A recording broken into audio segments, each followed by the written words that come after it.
How can I say this? That's right, just using art. After all, teaching is an art. After all, it's just the same. The teacher and the artist both create masterpieces.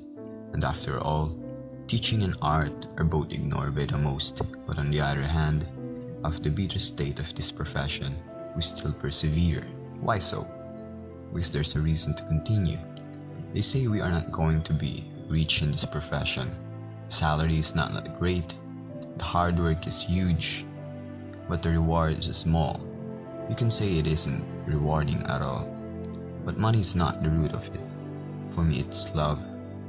True love does not wait for something to give you back. There's no need to reciprocate. So there's a reason why there's a term, teaching is the noblest profession.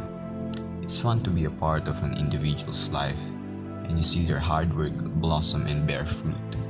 You know, one of my students might be a great doctor, or maybe an engineer, artist, architect, and the fun part is, you're going to be a teacher as well.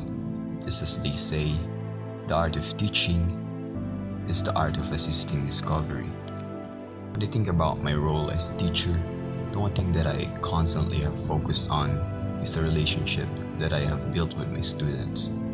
I enjoy having conversations with them on subjects and issues that are important to them, and learn how they are feeling about and experiencing the world and the material that we are studying in class. I want my own classroom to be less of a class and more of a community, where we are all sharing ideas and communicating and learning from one another at the same time.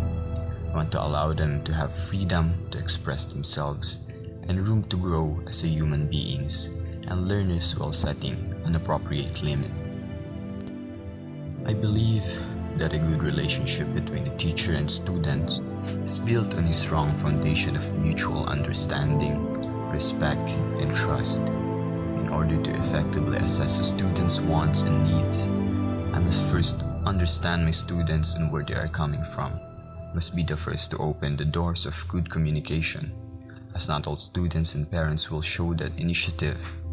I must also be willing to communicate my own expectations to the class, having a sincere attitude toward my students and showing a concern for both their classwork and their lives is important when doing this.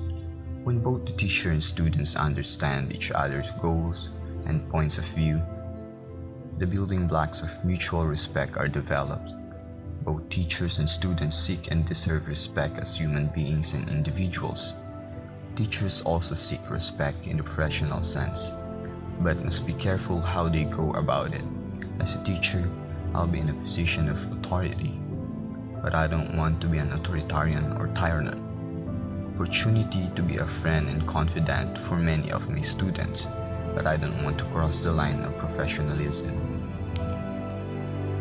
I believe that in order to foster learning in the best way possible, teacher needs to be enthusiastic about the material being studied, even when your students are not.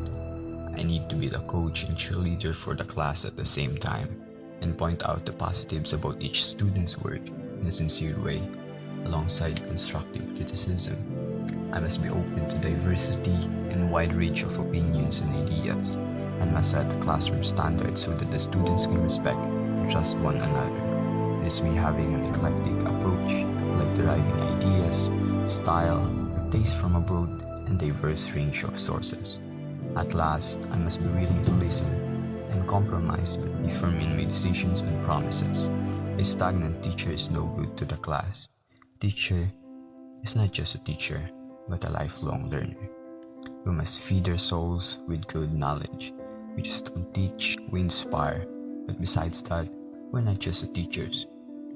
We are a parent, friend, mentors, givers of hope, and a savior. I believe all of this will change and be better throughout my journey of being an educator. I am indeed excited for the journey that awaits me.